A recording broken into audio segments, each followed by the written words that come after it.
Assalamualaikum warahmatullahi wabarakatuh. Perkenalkan, kami dari kelompok 1 yang beranggotakan saya sendiri Adelia Febrianti, Deva Nur Amanah Darawati, dan Ismi Sonya Putri Dewanti. Di sini kami akan mempresentasikan hasil kerja kelompok kami, yaitu pengertian cedera dan klasifikasi cedera. Bab 1 pendahuluan. Yang pertama latar belakang. Cedera merupakan kerusakan fisik tubuh manusia yang diakibatkan oleh kekuatan yang tidak dapat ditoleransi dan tidak dapat diduga sebelumnya. Menurut World Health Organization atau WHO pada tahun 2011, prevalensi cedera secara nasional adalah 8,2%.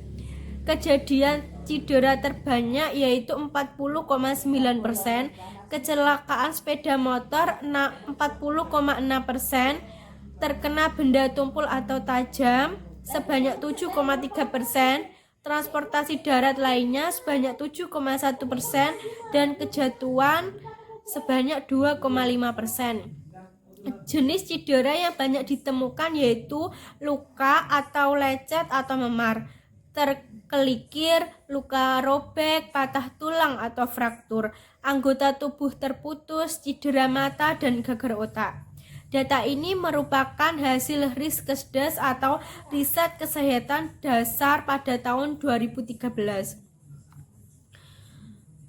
Kemudian yang kedua, rumusan masalah. Berdasarkan latar belakang masalah tersebut, maka dapat disimpulkan rumusan masalah yaitu menjelaskan apa pengertian cedera secara detail dan menjelaskan tentang klasifikasi cedera secara terperinci. Yang ketiga, ada tujuan penelitian. Yang pertama, mengetahui pentingnya pengertian cedera yang harus mengerti. Yang kedua, mengetahui macam-macam klasifikasi yang terjadi pada cedera. Kemudian yang bab 2 ada pembahasan. Pertama, pengertian cedera. Cedera merupakan rusaknya struktur dan fungsi anatomis normal yang diakibatkan karena keadaan patologis menurut Potter dan Perry pada tahun 2005. Cedera yaitu kerusakan fisik yang terjadi ketika tubuh manusia tiba-tiba mengalami penurunan energi dalam jumlah yang melebihi ambang batas toleransi fisiologis atau akibat dari kurangnya satu atau lebih elemen seperti oksigen, menurut WHO pada tahun 2014. Kemudian klasifikasi cedera. Berdasarkan berat ringannya, cedera dapat diklasifikasikan menjadi: yang pertama ada cedera ringan.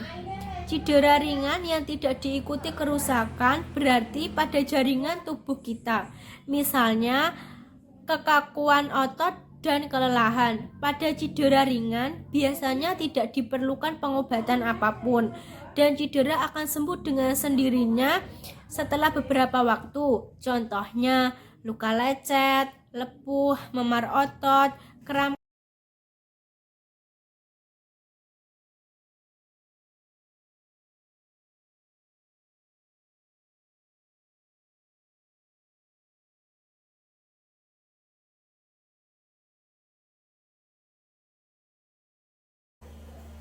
B. Cedera berat.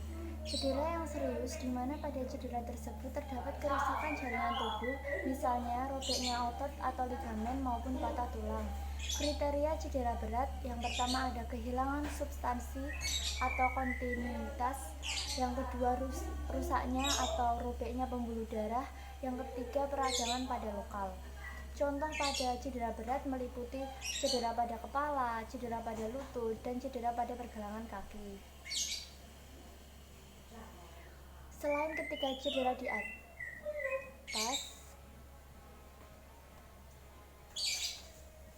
Selain ketiga dari cedera di atas, ada salah satu lagi yang seringkali diabaikan oleh sebagian kalangan masyarakat, yaitu cedera lainnya.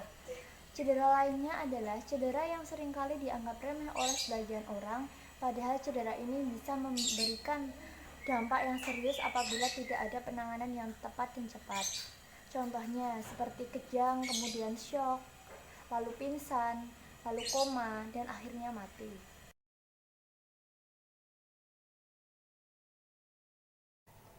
B. Berdasarkan jaringan yang terkena, cedera dapat diklasifikasikan menjadi: yang pertama ada cedera jaringan kulit, meliputi A. Cedera pada kulit.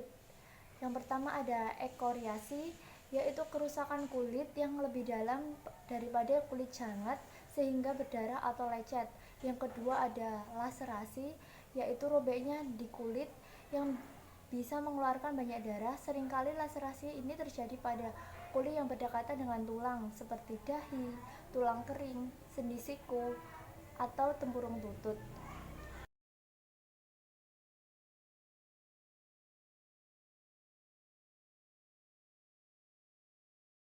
B. Cedera pada otot atau tendon dan ligamen. Yang pertama ada strain, yaitu cedera yang terjadi pada otot dan tendon, biasanya disebabkan oleh adanya regangan yang berlebihan. Gejalanya seperti nyeri yang terlokalisasi, kekakuan, bengkak, hematom di sekitar daerah yang cedera. Yang kedua ada sprain, yaitu cedera yang disebabkan adanya peregangan yang berlebihan sehingga terjadi cedera pada ligamen. Gejalanya seperti nyeri, bengkak, hematoma, tidak dapat menggerakkan sendi, kesulitan untuk menggunakan ekstremitas yang cedera.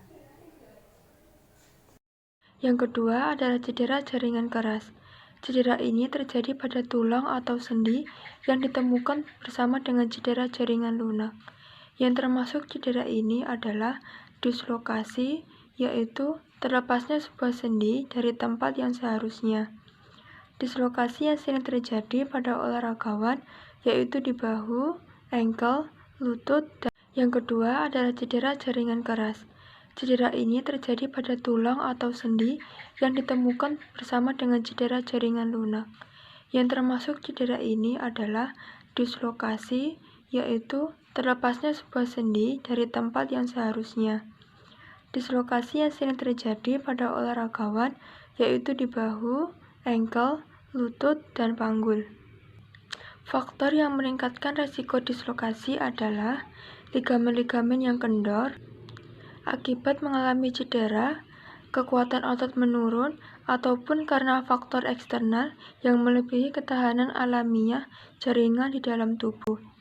B. Fraktur atau patah tulang adalah diskontinuitas struktur jaringan pada tulang. Penyebabnya adalah tulang mengalami trauma melebihi batas kemampuan yang mampu diterimanya. Bentuk dari patah tulang dapat berupa retakan saja sampai dengan hancur berkeping-keping. Berdasarkan tampak tidaknya jaringan dari bagian luar tubuh dibagi menjadi patah tulang terbuka, atau di mana fragmen tulang melukai kulit atasnya dan tulang keluar, dan patah tulang tertutup, yaitu di mana fragmen tulang tidak menembus permukaan kulit. Kesimpulannya, cedera adalah kelainan yang terjadi pada tubuh yang mengakibatkan nyeri, panas, merah, bengkak, dan tidak dapat berfungsi dengan baik pada otot, ligamen, persendian, maupun tulang. Pada dasarnya, cedera dapat terjadi karena beberapa faktor, diantaranya yaitu faktor intrinsik maupun faktor ekstrinsik. Cedera adalah kerusakan fisik yang terjadi ketika tubuh manusia tiba-tiba mengalami penurunan energi dalam jumlah melebihi batas toleransi, atau akibat berkurangnya satu atau lebih elemen penting seperti oksigen.